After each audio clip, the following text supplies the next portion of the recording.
আসসালামু আলাইকুম প্রিয় ফুটবল ফ্যান্স। দর্শক, আপনারা সকলে জানেন আজকে সন্ধ্যায় আর্জেন্টিনা অনূর্ধ্ব-23 দল অলিম্পিক গেমসে মাঠে নেমেছিল ইরাকের বিপক্ষে।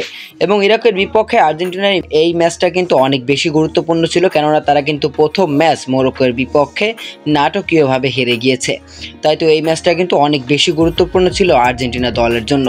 তবে সেই গুরুত্বপূর্ণ কাজটা কিন্তু তারা গুরুত্ব দিয়েই করেছে এবং শেষ পর্যন্ত কিন্তু ইরাকের বিপক্ষে আর্জেন্টিনা 3-1 একটা বড় জয় পেয়েছে। যেখানে গোলের দেখা পেয়েছেন শুরুতেই থিয়াগো আলমাদো, দুর্দান্ত একটা গোল করেছে, যেটা বলতেই হবে, কেননা থিয়াগো আলমাদোকেই কিন্তু নেক্সট মেসি বলে গণ্য করে আর্জেন্টিনার সমর্থকেরা।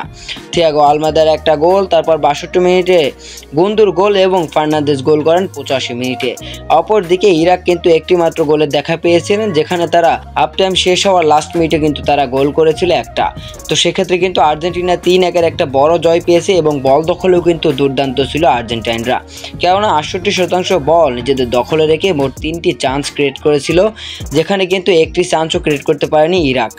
অপরদিকে মোট 19টি শট নিয়েছিল ইরাকের জালে। ইরাকের গোলকিপারও কিন্তু বেশ কয়েকটা সেভ করেছে, না হলে কিন্তু গোলের সংখ্যাটা আরও বেশি বাড়তে পারত। তো দর্শক, এখন আর্জেন্টিনার নেক্সট মিশন ইউক্রেনের বিপক্ষে। ইউক্রেনের বিপক্ষে জিততে পারলেই কিন্তু আর্জেন্টিনা অলিম্পিকের দ্বিতীয় রাউন্ডে চলে যাবে খুব ভালোভাবেই। আপনার কি মনে হয়, ইউক্রেনকে কি হারাতে পারবে আর্জেন্টিনা?